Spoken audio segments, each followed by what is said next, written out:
Hello student, बच्चों इससे पहले वीडियो में हमने आपको फर्स्ट लेसन और सेकंड लेसन ये दो अब लेसन की रिवीजन कराई थी। इस बार हम आपको लेसन 3 और लेसन 4 की रिवीजन कराएंगे। इसमें लेसन 3 है हमारा संश्लेषित पौधे, संश्लेषित रेशे और प्लांट। सबसे पहले बेटा क्वेश्चन इसका है कि संश्लेषित रेशे होते जो रेशे मानव के द्वारा निर्मित किए जाते हैं वो संश्लेषित रेशे। एक होते हैं प्राकृतिक रेशे। प्राकृतिक रेशे यानी जो प्रकृति से प्राप्त, ठीक है, जैसे रुई है, ऊन है, जैसे जल से प्राप्त होते हैं ना, ये इस तरह से ये क्या है हमारे, ये प्राकृतिक। और संश्लेषित रेशे जो मानव के द्वारा निर्मित, जैसे हमारी प्लास्टिक है, ये सब चीजें क्या है, ये मानव के द्वारा निर्मित है। ये जो है ये सब संश्लेषित रेयान है, सिल्क है, ठीक है।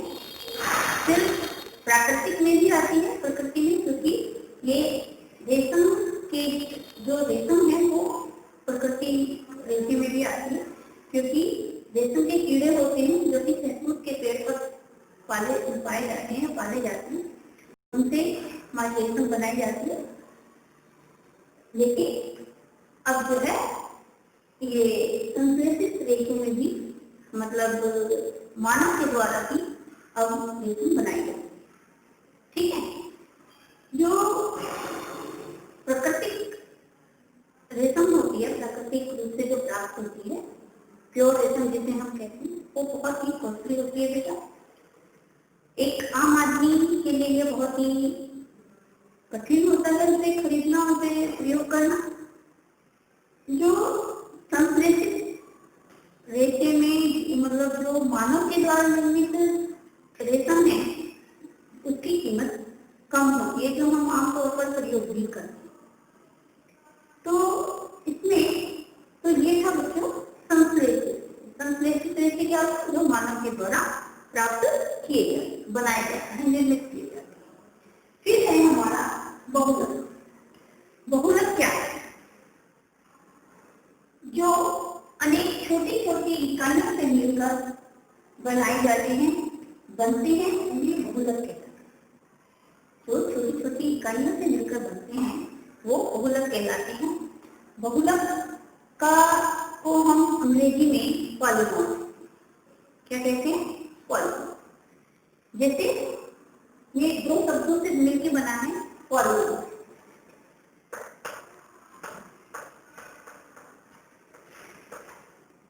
पॉली और मर। पॉली का अर्थ है अनेक और मर का अर्थ है भाग अथवा इकाई। पॉली का अर्थ है अनेक और मर का अर्थ है, तो मर का अर्थ है इकाई या भाग, ठीक। अब आता है संश्लेषित रेशों का प्रयोग। ये तो था हमारा कि जो संश्लेषित रेशे प्राप्त होती है, बहुलक क्या होता है। अब इनका प्रयोग क्या है। जो संश्लेषित रेशे हैं वो मानव जो हम घरेलू जीवन में जो हम घरों में प्रयोग करते हैं संश्लेषित रेशे, वो कौन कौन, उनका क्या प्रयोग है। जैसे रस्सी है, ठीक है, रस्सी है, बाल्टी है, फर्नीचर है, ये सब चीजें इसमें ये घरों में प्रयोग, रस्सी, बाल्टी और जो है आपकी फर्नीचर, वायुयान, जलयान, ये इन सब में अंतरिक्ष यान, स्वास्थ्य सेवा, इन सब चीजों में इनका प्रयोग किया जाता है, ठीक है ना। जैसे रस्सी है, आप कपड़े सुखाने में भी प्रयोग करते हैं। बाल्टी है, घरों में नहाने में, कपड़े धोने में या अन्य कार्यों में प्रयोग में लाई जाती है। तो इस तरह से संश्लेषित रेशों का प्रयोग किया जाता है। और जो संश्लेषित रेशे हैं ये जो है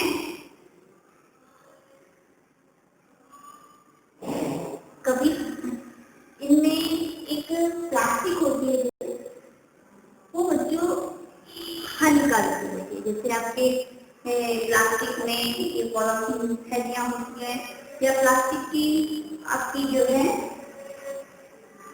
बाल्टी है या अन्य सामान है। आजकल प्लास्टिक का हमारे जीवन में बहुत ही महत्व है। तो प्लास्टिक जो है पर्यावरण के लिए बहुत ही हानिकारक है।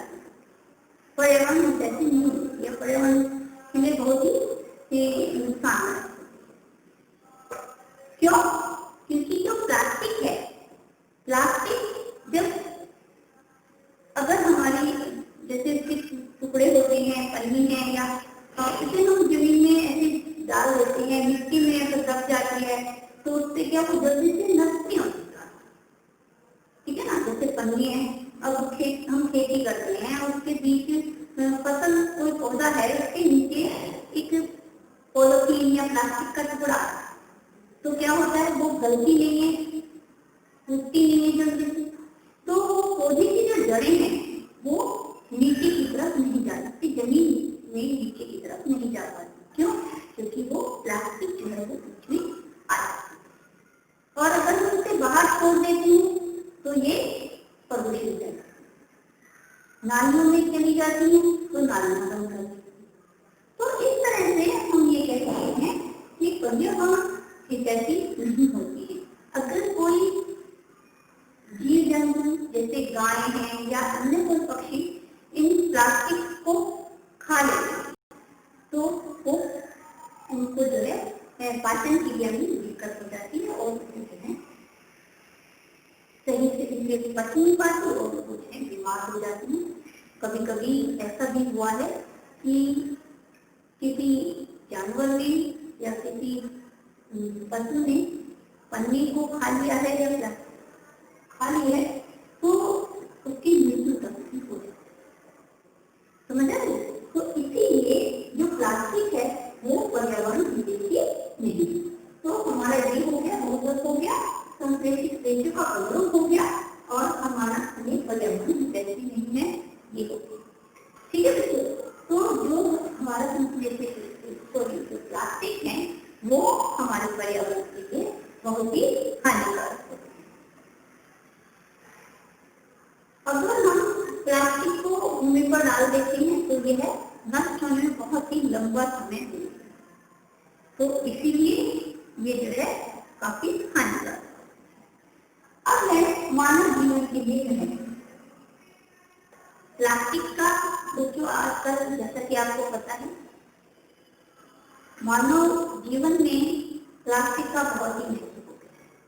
आजकल हर चीज हमें देखने को मिलती है प्लास्टिक, खिलौने हैं, बाल्टियां हैं, घर के जरूरी सामान हैं सारी, जैसे आजकल वॉशिंग मशीन है या बहुत जो घर के ऑपरेटर्स हैं या बिजली के स्विच हैं या और सब रस्सी है, ये सब चीजें आजकल किस चीज में आ रही है, वो प्लास्टिक में आ रही है। तो ये सब जो प्लास्टिक है ये मानव के लिए बहुत ही आजकल उपयोगी होती है। हम ये कह सकते हैं कि अब तो बिना प्लास्टिक के मानव जीवन की संभव नहीं है, ऐसा महसूस होता है। लेकिन प्लास्टिक मानव जीवन के लिए संभव नहीं है, इसका मतलब ये नहीं सोचो कि हम प्लास्टिक का प्रयोग करेंगे और उसको जो है इधर उधर डाल देंगे या उसकी हानियों को हम लगातार सहन करेंगे। नहीं, हम प्लास्टिक का उपयोग करेंगे लेकिन उनके गुणों को आने हम इस तरह से उनको प्रयोग करेंगे ताकि हम उनके गुणों का आनंद ले सकें और जो है उनका पूरा पूरा फायदा। जैसे प्लास्टिक के जार हैं, डब्बे होते हैं ना आपके घरों में, किचन में प्रयोग में लाए जाते हैं, इनमें सबसे बड़ी सुविधा ये होती है कि वेट में भी हल्की होती है, आसानी से एक स्थान से दूसरे स्थान पर ले जाए जा सकते हैं और इनमें सामान भर देते हैं तो ये वायु हो सकते हैं, इनमें वायु नहीं, नमी नहीं, ये भी इसका एक अच्छा फायदा है, बड़ा फायदा है। तो इन सब गुणों के कारण प्लास्टिक को हम अपने जीवन से पूर्ण रूप से नहीं निकाल सकते, लेकिन जो हम उसका प्रयोग है वो बहुत ही सावधानी के साथ करेंगे। हम प्लास्टिक को इधर उधर नहीं फेंकेंगे ताकि वो पर्यावरण को हानि न पहुंचे। तो इन सब चीजों को ध्यान में रखते हुए बच्चों हम जो है प्लास्टिक का उपयोग करें। तो ये था हमारा लेसन 3 संश्लेषित देखें और प्लास्टिक। ठीक है बच्चों, अब हमारा दूसरा लेसन है पदार्थ, धातु और अधातु। बच्चों धातु और अधातु, धातु क्या है? सबसे पहले हमें ये पता होना चाहिए। धातु के कुछ गुण होते हैं, उनकी कुछ पहचान होती है कि धातु जो है एक तो कठोर होती है। क्या होती है? कठोर होती है, जैसे लोहा है, तांबा है। ठीक है। दूसरा चमकीले होते हैं। क्या होते हैं? चमकीले। जैसे सोना आपने देखा, चांदी देखा है, लोहा भी जब नीम होता है तो चमकता है, तो ये चमकीले ही होते हैं। फिर है ये इनमें तन्य यानी वायर, ये वायर के रूप में परिवर्तित होता है। इसके रूप में वायर मतलब तार, ये है तार के रूप में परिवर्तित हो सकते हैं। इसमें जैसे एग्जाम्पल हम देते हैं आपको, सोने का तार आपने सुना होगा, सोने का, चांदी का या सिल्वर का। तो ये क्या होता है, ये खींच कर इसे तार के रूप में परिवर्तित किया जा सकता है, खींच कर इसे चादर के रूप में परिवर्तित किया जा सकता है। आपने सिल्वर फॉइल देखा था? सिल्वर फॉइल जो कि जिसमें कि आप खाना पैक करते हैं, तो वो किससे बनता है? वो सिल्वर जो होती है उसको अगर पत्ती से पीटा जाता है तो वो किसमें परिवर्तित हो जाता है? एक चादर के रूप में। ठीक है। और जो सोना होता है सबसे बारीक तार जो है उसी का होता है, उससे बारीक आपका ना चांदी होता है, ना तांबा होता है, ना सिल्वर होता है। सबसे बारीक जो स्थिति में आता है वो सिर्फ सोना ही आता है। फिर है ये होता है धातु। क्या होता है? धातु यानी सिंगिंग, यानी वो आवाज। जैसे आपने देखा होगा ना, आपके स्कूल में भी जब आपकी लंच होता है या आपका होता है तो बेल बजती है, तो एक आवाज जब हम उसको पीटते हैं, शक्ति से पीटते हैं तो एक आवाज। तो ये जो है इसमें धातु में ये एक गुण भी होता है कि वो आवाज। ठीक है। फिर है उसमें वो उचालन, किसका? ऊष्मा का और जो है इलेक्ट्रिसिटी, हीट एंड इलेक्ट्रिसिटी, यानी विद्युत और ऊष्मा के ये सुचालक होती है धातु। ठीक है। सुचालक मतलब इसमें से ऊष्मा और विद्युत दोनों पास होते हैं। ठीक है ना। जैसे करंट पास होती है, जैसे हम लोहे की छड़ से अगर बिजली के तार को छूते हैं तो आपको पता है उसमें से करंट पास हो जाता है और वो करंट हमें भी लग सकता है। इसीलिए आपने सुना भी होगा कि कहीं अगर बिजली के तार हैं तो हम क्या करते हैं, हम उससे कहते हैं कि भी आप लोहे के छड़ से इसे ना, क्यों? क्योंकि करंट पास। और ऐसे ही अगर उष्मा में अगर आग में किसी भी छड़ को डालते हैं तो उसका आगे वाला सिरा और पीछे वाला दोनों ही क्या हो जाता है, गर्म। जैसे पेट करती है, उसको अगर हम गर्म करेंगे तो उसका पीछे वाला हिस्सा भी तो गर्म हो जाएगा। तो ये क्या है, ये धातु के गुण में पहचान। समझ आ गई? धातु अब है अधातु। अधातु में क्या है बेटा, एक तो ये नरम होती है। क्या होती है? नरम।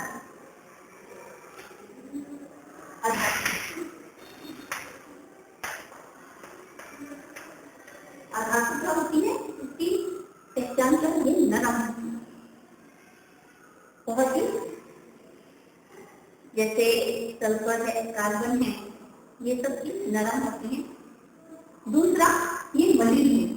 मलिन ये आपको बताया था चमकीले होते हैं, तो ये होते हैं मलिन, यानी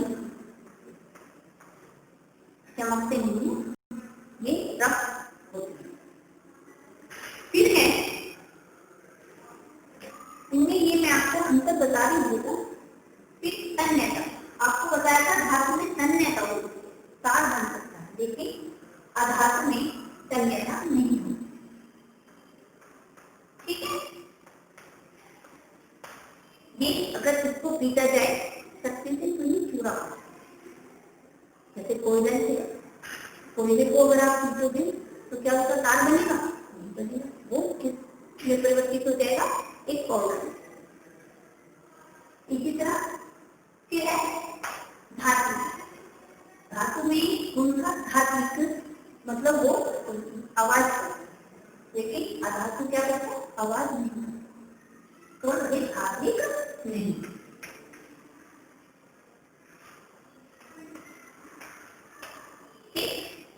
फिर है धातु हमारी सुचालक होती है, लेकिन अधातु क्या होती है? सुचालक। सुचालक यानी इसमें से विद्युत और उष्मा दोनों ही बात नहीं।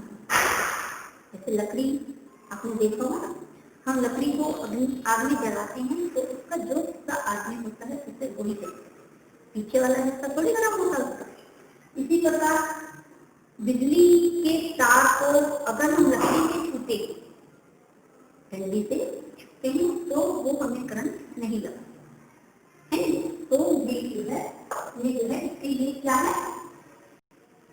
भौतिक। क्या है बच्चों? ये भौतिक। ये धातु और अधातु के क्या है? भौतिक। अब धातु और अधातु में के भौतिक गुण में एक विशेषता एक और होती है कि सोडियम और पोटेशियम जो धातु होते हैं वो नरम होते हैं। ये हमने इसलिए ये बताया था ना कि ये नरम कठोर, लेकिन सोडियम और पोटेशियम